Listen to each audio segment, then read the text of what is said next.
안녕하세요. 오늘도 사연살롱을 찾아주셔서 감사합니다.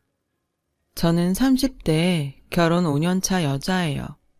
세상이 아무리 좋아졌다고 해도 며느리에게 시어머니는 긴장되고 조심스러운 상대라는 거는 여전하잖아요. 저는 그런 시어머니가 두 분이셨어요. 한 분은 법적으로 시아버님의 부인인 시어머니시고 또 한 분은 시아버님이 한때 한눈을 팔아 지금의 남편을 낳아줬다던 시어머니죠. 결혼 전에는 몰랐어요. 그렇다고 남편에게 뭐라고 할 수도 없는 게 저희 남편도 저와 결혼하고 이 사실을 알게 됐어요. 그때가 저희가 결혼한 지 얼마 안 됐을 때였는데 시아버님이 심근경색으로 갑자기 세상을 떠나셔서 경황 없이 장례를 치르게 되었을 때였어요. 이틀째가 된 빈소에 갑자기 어떤 중년의 여자가 상복을 입고 나타났고 그 여자를 보는 순간 시어머니는 손을 부들부들 떨며 당신이 왜 여기에 상복을 입고 나타나? 라고 미친 듯이 소리를 치셨어요. 저와 남편 그리고 빈소를 찾은 조문객까지 모두 깜짝 놀랬고 그 뒤 시어머니는 고래고래 소리를 지르시다 그만 정신을 잃고 쓰러지셨어요. 저희 부부는 가까운 병원에 시어머니를 잠시 모시고 다시 빈소로 갔는데 황당하게도 시어머니를 쓰러지게 한 그 중년의 여자가 뻔뻔하게 남의 집 조문객을 자기 손님처럼 맞이하고 있었어요. 얘, 저 여자 누구니? 누군데 자기가 상복을 입고 조문객을 받아? 저를 도와 빈소에 계셨던 저희 친정엄마는 크게 당황해 저를 붙잡고 말씀하셨고 그 말을 들었는지 그 여자는 잠깐 이야기를 하자며 저희 부부와 저희 친정 식구들까지 모두를 불러 앉혔어요. 많이 놀라셨을 텐데 지금부터 제가 하는 말을 똑똑히 들어주셨으면 좋겠습니다. 저는 여기 사돈의 사위를 낳은 생모이자 저 남자의 두 번째 부인이에요. 아, 너한테는 시어머니가 되겠구나. 그러니 지금부터는 조강지처라고 뻐기는 그 여자 말고 생물학적으로 어민, 나한테 효도를 해주었으면 좋겠구나. 말도 안 돼. 저와 남편은 동시에 말했어요. 저희 부모님도 그 여자의 말에 놀라서 입도 다물지 못하셨고 다른 친인척들과 조문객들은 자기들끼리 수군거리기 시작했어요. 그때였어요. 효도? 돈 봉투에 눈이 멀어? 지 자식도 버리고 간 상간녀 주제 뚫린 입이라고 함부로 떠들어? 왜? 이 남자 죽었으니 이제 나타나도 될 것 같았어? 넌 법적으로 뭣도 아니야. 둘째 부인? 어디 첩도 안 되는 게 스스로 둘째 부인이래. 여기서 당장 나가. 그 상복 찢어버리기 전에. 고상하고 조용조용한 시어머니 입에서 무서운 살기가 느껴졌어요. 그 후 평범했던 시댁의 풍경은 어색하고 무거운 공기로 달라졌고 저와 남편은 혼란에 빠져버렸죠. 시어머니는 저에게 큰 비밀을 들켜서 저와 부쩍 어색해지셨고 저 또한 내색하지 않으려고 노력했지만 아무래도 예전처럼은 돌아갈 수 없었어요.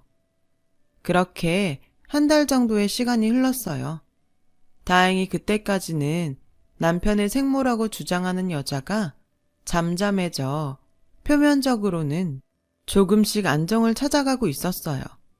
하지만 저와는 다르게 시어머니는 시간이 흘러도 당신이 불편해서 더 이상은 안 되겠다며 어느 날 갑자기 회사에 있는 저에게 점심을 같이 먹자시며 저를 따로 부르셨어요.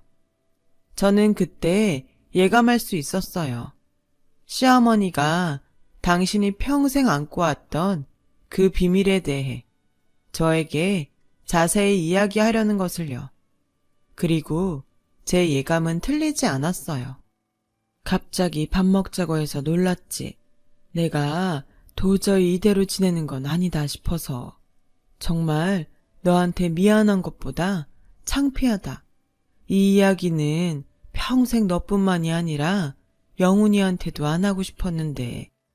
그렇게 시작된 시어머니의 이야기는 당신의 아픈 과거에서부터 시작되었어요. 지금은 돌아가시고 안 계시지만 시어머니의 시어머니인 시할머니는 그렇게 대를 잇는 것에 집착이 심하셨대요. 그런데 시어머니는 아들은커녕 딸도 낳을 수 없는 불임이셨고, 시할머니는 그 사실에 집안의 대를 끊어먹은 물건이라며 자신이 주동하에 시어머니를 집에서 쫓아내려고 하셨대요.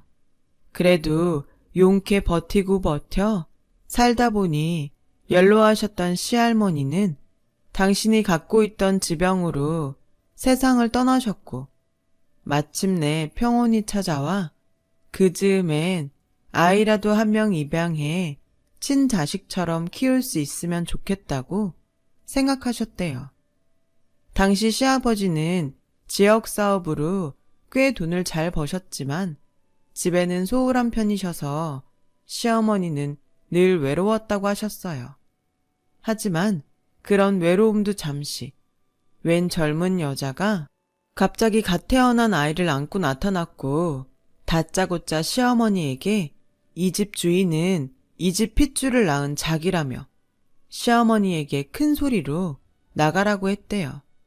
네, 그 사람이 안고 있던 갓 태어난 아기가 저의 남편이에요.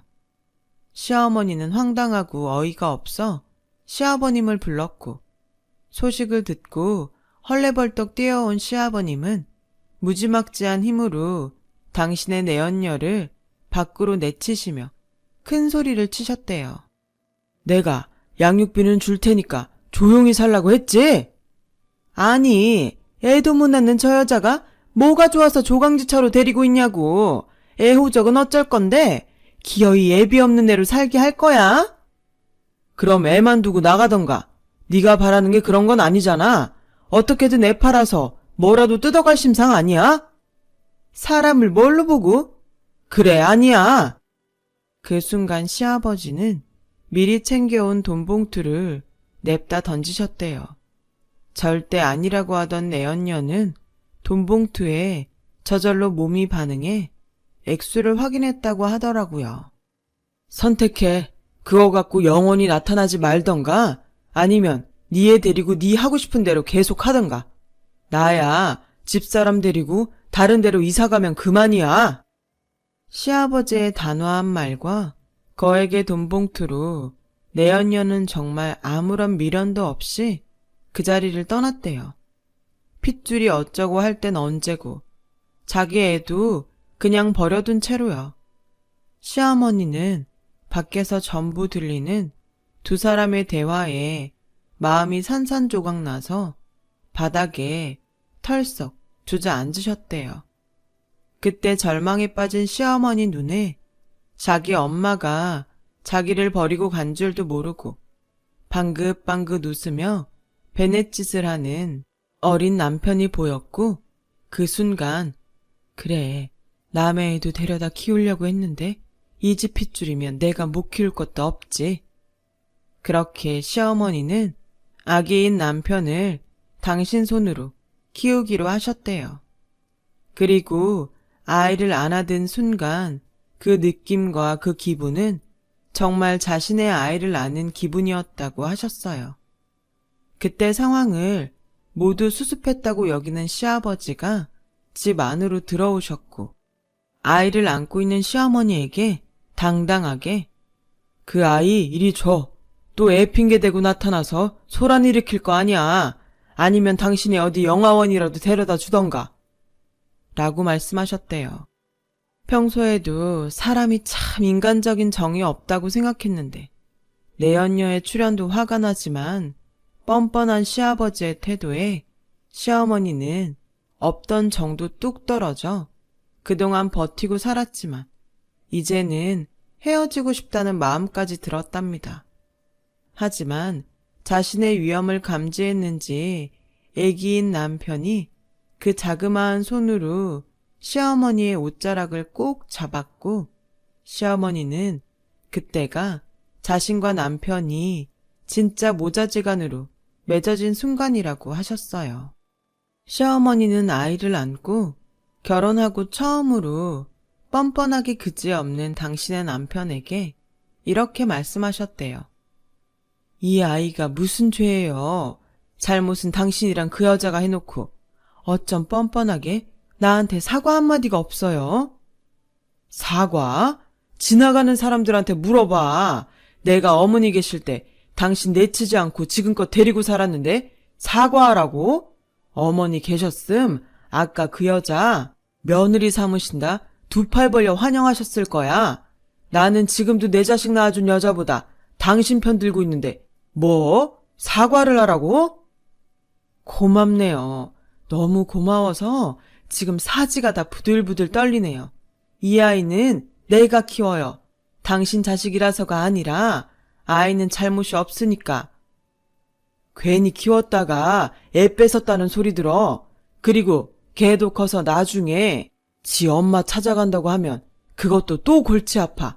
당신이 싫으면 내가 데려다 줄게. 이리 줘. 내가 키운다고 했잖아요. 영화원에 데려다 줬다가 이 아이 운명이 어떻게 될 줄 알고. 당신은 하늘도 안 무서워요. 그러다 벌 받아요. 시어머니는 필사적으로 아기를 지키셨고, 결혼하고 처음으로 자기의 뜻을 꺾지 않은 시어머니를 시아버지는 어쩔 수 없어서 결국 타 지역으로 이사를 가게 되었다더군요. 지역 사업을 하시던 시아버지와 타 지역으로 거처를 옮긴 시어머니는 거의 주말 부부처럼 지내셨고, 그 후 시어머니와 남편은 누가 봐도 진짜 모자지간이 되어 살았다고 하셨어요. 나는 남편보다 우리 영훈이를 더 의지하고 살았어. 영훈이가 내 자식이 아니라는 생각은 정말 한 번도 해본 적이 없었는데, 넌 어떻게 생각할지 모르겠지만 나는 정말 다시는 그 여자 볼 일 없을 거라고 생각했다. 나중에 영훈이가 초등학교 갈 때쯤엔 네 시아버지가 하던 일도 접었고 완전히 그 지역과는 연을 끊었으니까 우연이라도 더는 만날 일 없겠다 생각했지. 이렇게 자식 다 키워놓고 황당하게 장례식에 나타날 거라고는 꿈에도 생각 못했다. 너 많이 혼란스럽게 해서 내가 미안해. 그래도 내 약속하마. 달라지는 건 아무것도 없어. 영훈이 내 아들이고 넌 내 며느리야. 또다시 그 여자가 나타나도 내가 알아서 하마. 그러니까 너도 그렇고 영훈이도 그렇고 다시 예전처럼 웃으며 지내자꾸나. 결혼 전이면 모를까. 시어머니의 사연을 모두 들은 저는 시어머니의 마음을 외면할 수 없었어요. 아니, 오히려 저는 시어머니를 예전보다 더 좋아하게 되었어요. 저라면 절대 하지 못할 일을 시어머니는 진심을 다해 하셨으니까요. 그때까지는 저희 이 마음이 저희 남편과 분명히 같을 거라고 믿어 의심치 않았어요. 하지만 그 생각은 저 혼자만의 착각이었죠. 남편은 그 일이 있고 얼마 후 저에게 이렇게 말했어요. 있잖아, 다음 주에 우리 어머니 모시고 외식할까? 외식? 뭐 상관없는데 다음 주에 어머니 동창 모임 가신다고 하지 않았어? 그게 나 낳아준 어머니가 밥 한번 먹자고 하시네. 세상에, 저는 남편의 말에 대답하는 것도 깜빡 잊을 만큼 놀라고 말았어요. 옛날 어른들 말에 핏줄은 당긴다고 하더니 이런 게 그런 걸까요? 저는 시어머니에게 모든 사연을 다 들어서인지 남편의 달라진 태도가 이해하기 어려웠어요. 우리가 왜? 그 사람이랑 밥을 왜 먹어? 그래도 나 낳아주신 분이잖아. 당신도 들었잖아. 당신 낳아준 그 여자 돈 때문에 당신 버리고 간 여자야. 당신 지금 어머니 아니었으면 어떻게 됐을지 알 수 없어. 당신 지킨 건 지금껏 당신 키워주신 어머니라고. 나도 얼추 들었어. 그런데 버린 건 아니야. 자기가 잘못한 거야. 혹시 그 여자랑 따로 만났어? 남편은 제 말에 대답하지 못했어요. 하지만 얼머부리는 그 모습 자체가 저에겐 대답과 다르지 않았죠. 저는 흔들리는 남편을 보며 수도 없이 이건 아니라고 설득했어요. 하지만 딱 한 번만이라는 간절한 남편의 부탁에 저는 그래, 딱 한 번이야. 가서 당당하게 우리 시어머니는 한 분이라고 다신 연락하지 말라고 해야지. 다짐하고 식당을 예약했어요. 어머, 니들 왔니? 내가 너무 좋아서 빨리 왔다. 그동안 잘 지내셨어요? 전에 아프시다고 한 허리는 괜찮으시고요? 그게 뭐 금방 좋아지니? 수술을 받아야 좋아지지. 안 그래도 아까 병원에 다녀왔는데 빨리 수술하지 않으면 더 심해질 거라고 하더라. 그럼 빨리 수술하시죠. 그야 내가 돈이 없으니까. 아, 그거 제가... 자기야. 저는 황급히 남편의 입을 막았어요. 저의 그런 행동에 남편의 생모는 눈살을 찌푸렸고 기분 나쁘다는 듯 저에게 얘, 너는 남편 알기를 뭘로 하는 거니? 어디 하늘 같은 남편 입을 막아? 라고 하시며 저에게 정색하셨어요. 저희도 결혼한 지 얼마 되지 않아서 돈이 없어요.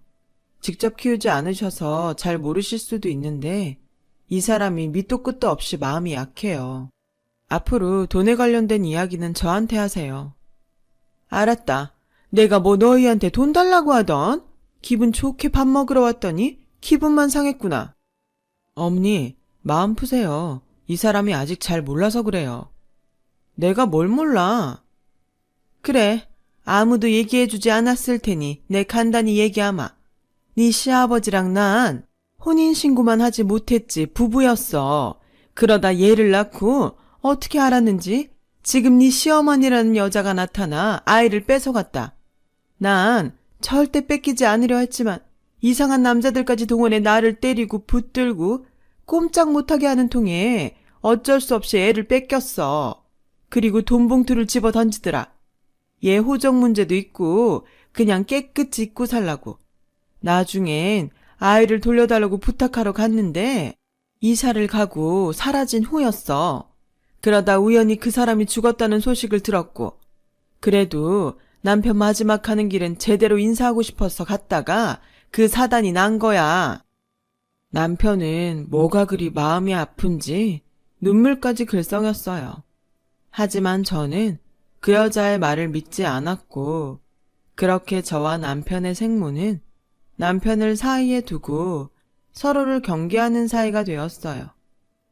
당신, 우리 어머니한테 너무한 거 아니야?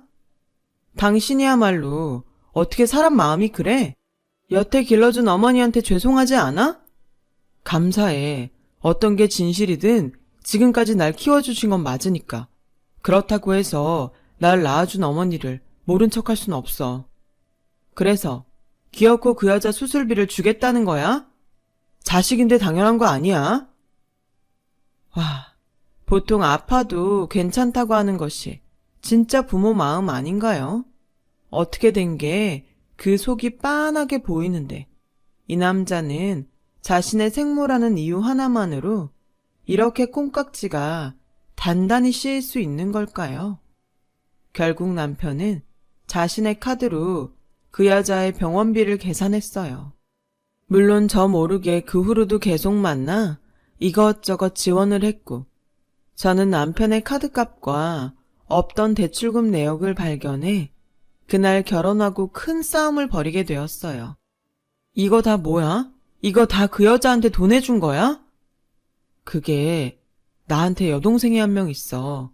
근데 걔가 이번에 결혼을 한다네. 혼수해 갈 돈이 없다고 해서. 저는 남편의 말에 뒤통수를 3개 맞은 것 같이 머리가 핑 돌았어요. 남편은 카드값이며 대출금까지 전부 자기가 알아서 한다고 저에겐 신경 쓰지 말라고 했지만 그게 어떻게 신경을 쓰지 않을 수 있겠어요. 그 후로도 저 몰래 남편은 자신의 생모를 만나는 듯 보였고 빚은 줄지 않고 마이너스 통장까지 만들어 점점 늘어났죠. 저는 저 혼자는 도저히 남편을 막을 수 없을 것 같아 시어머니를 찾아갔어요. 뭐? 너는 왜 그걸 지금 얘기하니? 저도 이 정도까지 휘둘렸을 줄은 몰랐어요. 영훈이 어디니? 어디에 있든 당장 오라고 해. 저는 시어머니의 말에 남편에게 전화를 걸었어요. 하지만 전화를 받지 않았고 시어머니는 무슨 일이 있어도 남편을 보고 이야기를 하겠다며 저희 집으로 오셨어요. 그런데 저희 집에 도착한 그때 저는 제 눈을 의심할 수밖에 없었어요. 남편의 생모와 그 여자의 딸로 보이는 여자가 저희 집에서 자기들 멋대로 제 물건에 손을 대고 있었어요. 지금 뭐 하는 거예요? 왜 남의 물건에 손을 대? 저는 분노에 차서 남편 생모와 함께 있는 여자를 밀어내버렸어요. 그리고 그 여자 손에 들린 제 물건을 다시 뺏어왔는데 그러자 이번엔 남편의 생모가 야 이년아 어디 감히 내 딸한테 손을 대? 하며 제 머리채를 잡았고 시어머니 역시 단단히 화가 나셔서 남편 생모의 머리채를 두 손 가득 잡으셨어요. 이것이 여기가 어디라고 와서 내 며느리 머리채를 잡아? 어디긴 내 아들 집이지. 이 집도 얘 아빠가 해준 집이라며? 그럼 나한테도 권리 있는 거 아니야? 권리? 그럼 난 상간녀 머리털 다 뽑을 권리도 있다 이거사. 내가 오늘 너 가만 안 둘 거야. 정말 내 여자가 뒤엉켜 저희 집은 아수라장이 따로 없었어요. 그러는 사이 남편은 양손 가득 소고기를 들고 집으로 왔고 아수라장이 된 집안을 보고는 놀라더니 곧이어 싸움을 말렸어요. 그만하세요 좀. 오빠 이 아줌마랑 이 여자 좀 어떻게 해봐. 이 여자가 네 오빠 와이프다. 이 호칭도 모르는 무식한 거사. 너 내 딸한테 욕했어? 이 싸가지 없는 년이? 누가 내 며느리한테 함부로 싸가지 없대. 이 상간년이? 어머니, 지금 당장 저희 엄마한테서 떨어지세요. 안 그러시면 저 다신 어머니 안 봅니다. 남편의 그 말은 시어머니에게는 비수가 되었고 저에겐 충격으로 다가와 남편이 바라던 대로 싸움은 끝이 났어요. 뭐? 너 지금 뭐라고 했니? 당신 미쳤어? 누가 당신 엄마야? 예, 아무리 내가 버부르는 남이라고 해도 네 남편 낳아준 사람이다. 너는 어쩌면 그렇게 한결같이 나를 무시하니? 맞아, 이 여자 진짜 해도 해도 너무해. 남편은 자기가 정리하겠다며 자신의 생모와 여동생을 집으로 돌려보냈어요. 그리고 아직도 충격에서 헤어나오지 못하는 시어머니에게 무릎을 꿇더니 이렇게 말하더군요. 그동안 키워주셔서 감사합니다. 저 정말 그 은혜 잊지 않을게요. 명절이고 생신이고 남들 하는 거 다 하겠습니다. 근데 저도 저 낳아준 엄마랑 갖지 못한 시간 보내고 싶어요. 어머니는 아버지랑 그렇게 정도 없으셨잖아요. 그냥 저희 엄마 인정해 주시면 안 될까요? 네가 어떻게 나한테 이러니? 내가 너 키우면서 내 자식 아니라고 소홀히 했어? 어떻게 지 생모 나타났다고 여태 널 키운 나한테 이러니? 죄송합니다. 머리로는 당연히 아니라는 걸 아는데 마음이 따라주지 않아요. 저는 가만히 듣다 정말 이건 아니다 싶었어요. 그래서 좋아. 당신 뜻이 그렇다면 난 당신 엄마 시어머니로 못 봐. 우리 이혼해. 라고 말했고 제 말에 남편은 아무런 대답도 하지 못했어요. 저희는 결국 법원으로 향했어요. 남편은 끝까지 저에게 이렇게까지 할 필요가 있냐며 그냥 자신의 엄마를 인정해달라고 애원했지만 저는 단호하게 거절했죠. 그리고 법원에 이혼 서류를 접수하고 남편과 따로따로 나오는데 글쎄 어떻게 알았는지 남편 생모가 법원 앞에서 전화통화를 하며 남편을 기다리고 있더군요. 저는 그의 생모에게 마지막으로 퍼붓고 싶어서 다가갔어요. 그런데 그 여자의 통화 소리에 저는 발걸음을 멈추고 말았어요. 그리고 떨리는 손으로 핸드폰을 꺼내 통화 소리를 녹음하며 조용히 그 여자에게로 갔어요. 야, 이젠 지랄 맞은 며느리년도 끝이야. 누가 당신 아들 아니랄까봐 효자라니까. 내가 지 낳아준 생모라고 하니까 나한테 완전히 충성하는 것 봐. 그땐 화나서 당신이 나 몰래 낳아온 애랑 팔자 좀 고쳐보려고 했는데 그때도 한 건 해주더니 완전히 당신 아들 복덩이야. 아니, 돈덩인가? 그 집 팔고 걔 직장 좋으니까 대출 좀 더 받으면 난 뭐 됐고 그 다음엔 당신 아들이니까 당신 마음대로 해. 아, 시간 됐다. 끊어. 저는 온몸이 떨렸지만 침착하기 위해 버텼어요. 그리고 지금 막 나오는 듯 걸어갔고 저를 보자 그 여자는 눈살을 찌푸리며 이제 다 끝났네. 너도 나도. 다신 엮이지 말자. 라고 말하더라고요. 저는 약오를 하고 일부러 그러게 막상 진짜로 서류까지 제출하고 나니까 마음이 좀 그렇네요. 아무래도 이혼까지는 좀 오바였나 봐요. 제가 알기로는 지금이라도 번복할 수 있다고 하던데 라며 자극했죠. 제 도발에 남편의 생모라 우기는 여자는 도끼 눈을 하고 자기를 놀린다며 자기의 주특기인 제 머리채를 잡았어요. 저는 이때가 기회다 싶어 여자의 머리채를 잡으며 머리카락을 한 움큼 뽑았고 그렇게 머리가 산발이 돼서 집으로 향했어요. 창피한지도 모른 채 저는 집에 도착해 남편의 칫솔과 아까 한 움큼 뽑은 그 여자의 머리카락을 들고 태어나 처음으로 유전자 검사를 의뢰했죠. 그날 저녁 남편에게 일단 서류는 제출했지만 정말로 이혼할지는 조금 더 생각해 보겠다고 했어요. 남편은 아무것도 모르고 저에게 고맙다고 했어요. 아마도 제가 자기의 뜻을 받아들이기로 했다고 착각한 듯 보였죠. 저는 검사 결과가 나오기까지 시간을 벌기 위해 마음이 좀 풀린 척 연기를 했고 남편에게서 제가 이혼을 보류한다는 남편의 생모는 약이 바짝 올라 회사며 집이며 찾아와 횡포를 부렸어요. 그날은 기다리던 등기가 온다고 해서 집에서 우체국 직원을 기다리고 있는데 남편의 생모라 우기는 여자가 우체국 직원보다 먼저 저희 집에 들이닥쳤어요. 이젠 자기 집처럼 비밀번호를 누르고 집 안으로 들어오는 여자를 보고 어찌나 기가 차던지 여자는 저에게 다짜고짜 소리쳤어요. 너 정말 나 환장하는 거 보고 싶어 그러냐? 내 아들 그만 등쳐먹고 떨어져. 이 거머리 같은 게 당장 이혼하고 나가라고. 등쳐먹은 게 누군데 그래요? 내가 내 마음으로 이혼 안 하겠다는데 뭐가 잘못됐어요? 왜? 제가 있으면 뭐가 방해되고 막 그래요? 뭐? 나 참 기가 막혀서? 난 너 싫다. 며느리로 절대 받아들일 수 없어. 너도 나 시애미로 싫잖아. 우리 서로 기운 빼지 말고 깨끗하게 남남으로 살자니까.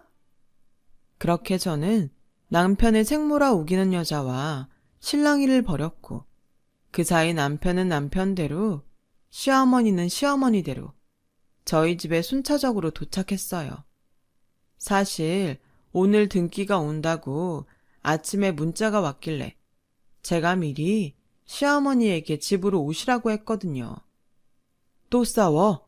당신도 그만하고 엄마도 그만해요. 그때였어요. 우체국 직원이 저희 집 초인종을 눌렀죠. 저는 얼른 등기 서류를 받아들고 화장실로 냅다 들어가 서류를 확인했어요. 예상대로 남편과 저 여자는 친자 관계가 아니었어요. 아마도 갓난아기를 안고 나타났던 그 옛날부터 남편은 시아버지의 핏줄이 아니었던 거예요. 저는 화장실 문을 열고 나갔어요. 그러자 이번엔 시어머니와 그 여자가 또 실랑이를 벌이고 있었습니다. 남편은 그런 두 어머니를 말리느라 진땀을 빼고 있었는데, 스톱! 지금 제가 진짜 중요한 이야기를 할 테니 잘 들으세요. 당신도 똑똑히 들어. 저는 먼저 지난번 법원 앞에서 녹음한 음성을 틀었어요. 순간 남편의 생모는 화들짝 놀랐고 남편과 시어머니는 이게 뭔가 싶어 눈동자만 이리저리 굴리더라고요. 녹음 파일이 끝나자 방금 도착한 등기 서류를 꺼내 들었어요. 이 서류는 당신이랑 당신 생모라고 우기는 저 여자의 유전자 검사 결과야. 당신이 직접 봐. 남편은 제가 건넨 서류를 받아들이고 손을 떨기 시작했어요. 아마 충격이 컸겠죠.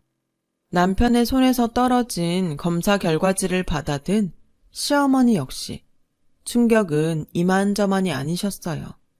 그러자 상황 파악이 끝난 여자는 냅다 도망치려고 하는데 저는 필사적으로 그 여자를 붙들었고 시어머니는 분노에 차서 그 여자의 뒤통수를 냅다 치셨어요.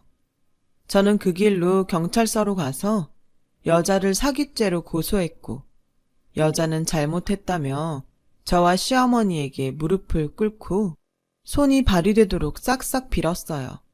내가 죽을 죄를 지었어. 제발 한 번만 용서해주면 안 될까? 저기 사모님, 저 좀 봐주세요. 먹고 살려고 그랬어요. 오죽하면 애를 데리고 제가 거길 갔겠어요.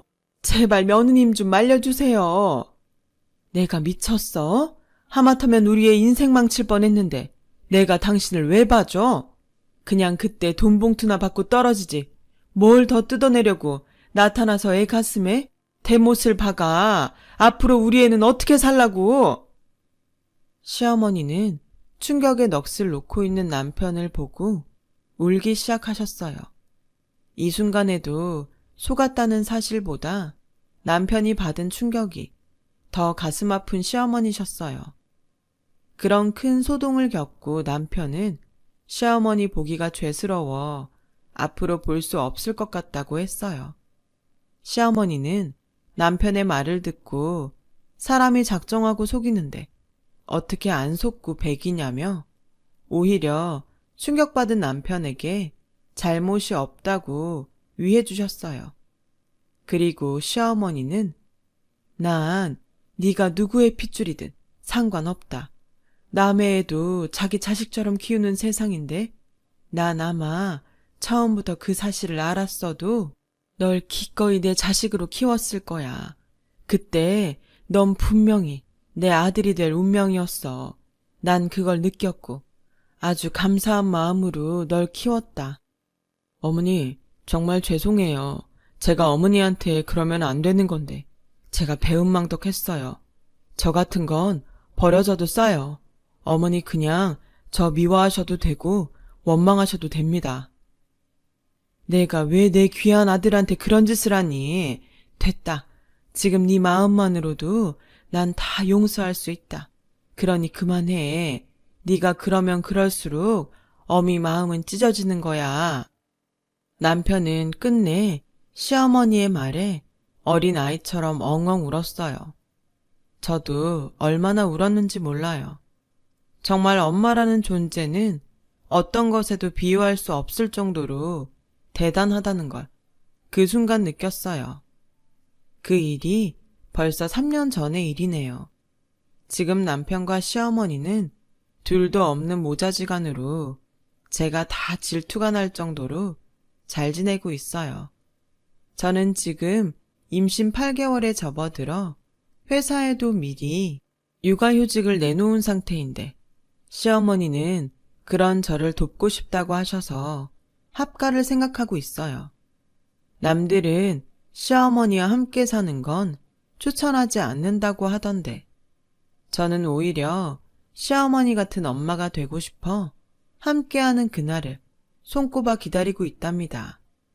그래서 요즘 저희 친정엄마가 사부인에게 딸을 뺏겼다고 자주 삐치시곤 해요. 큰 고비를 어렵게 넘어온 우리 가족, 앞으로는 서로 사랑만 하며 오랫동안 행복하기를. 그리고 누구보다 저희 시어머니가 가장 많이 행복하기를 저는 바라고 또 바랍니다. 지금까지 저의 긴 사연 들어주셔서 고맙습니다. 늘 지금의 저희 가족처럼 행복하시길 바랄게요. 여러분, 사연 댓글에 응원과 현명한 조언 부탁드려요. 좋아요와 구독은 저에게 큰 힘이 됩니다. 오늘도 좋은 일 가득하세요.